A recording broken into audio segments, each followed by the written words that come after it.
My name is Debra Benita Shaw, and my contribution to After Lockdown is called Leaving Home, Safer Spaces Beyond the Neoliberal Family.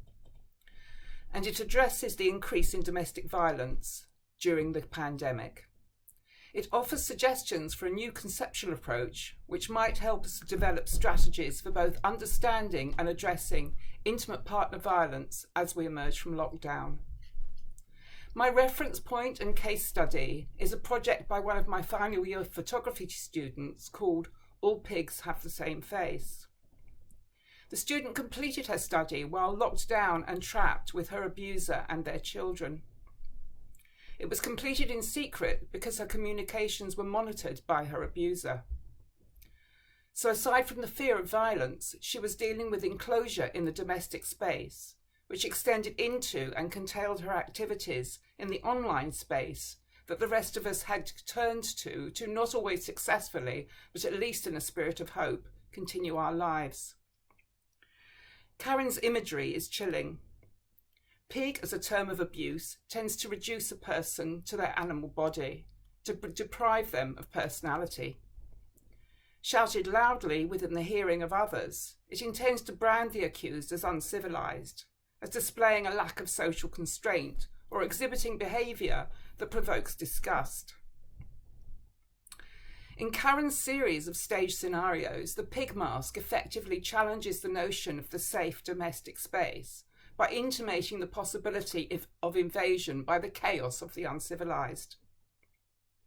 While video can show both the attack and its aftermath in chilling detail, still photography can hold the viewer in the space before it takes place, forever suspended in the fear of impending violence or the point of resignation to its inevitability.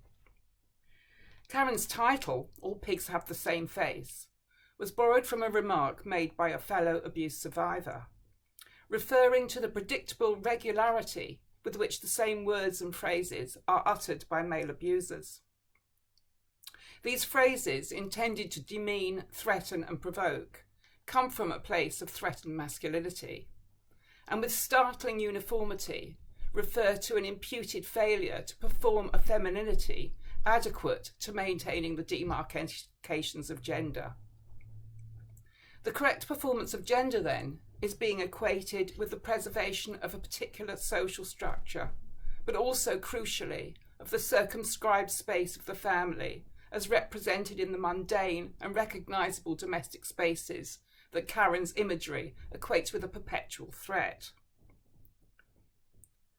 I'm a critical post-humanist with a particular interest in architecture, space and urban inhabitation.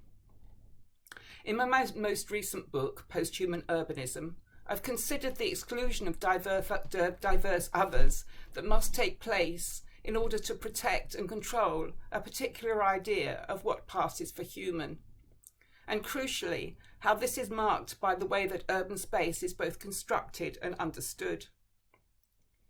In Leaving Home, what I want to address is the particular relationship between the notion of the domestic, what my fellow post-human theorist Roddy Reed calls keeping human beings human, and the materiality of what we call home. I want to examine domestic abuse not as something that occurs when the family has supposedly gone wrong, but as a necessary adjunct to how we conceive the idea of family in the first place. Since early last century, feminist scholars have pointed out how women are continually disadvantaged by the gender roles that the post-industrial family structure mandates. I want to go further here and locate the idea of family within the material structures of domesticity in order that we might think through ways in which they might be conceived differently. In post-human urbanism, bodies are not prior to the structures that they inhabit, but are formed and reformed by their accommodation to material reality.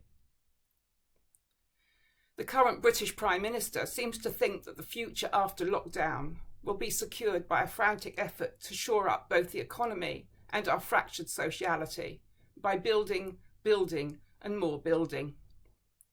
My intervention here is designed to question not only what is built, but who we are building for.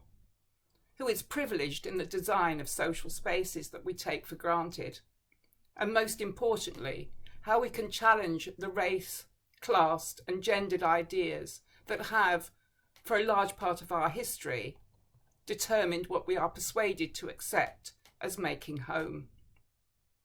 Leaving home, then, is code for moving beyond the determined space of the gendered family unit, through which paradigms of violence are perpetuated in the relationship between everyday life and an imagined ideal home.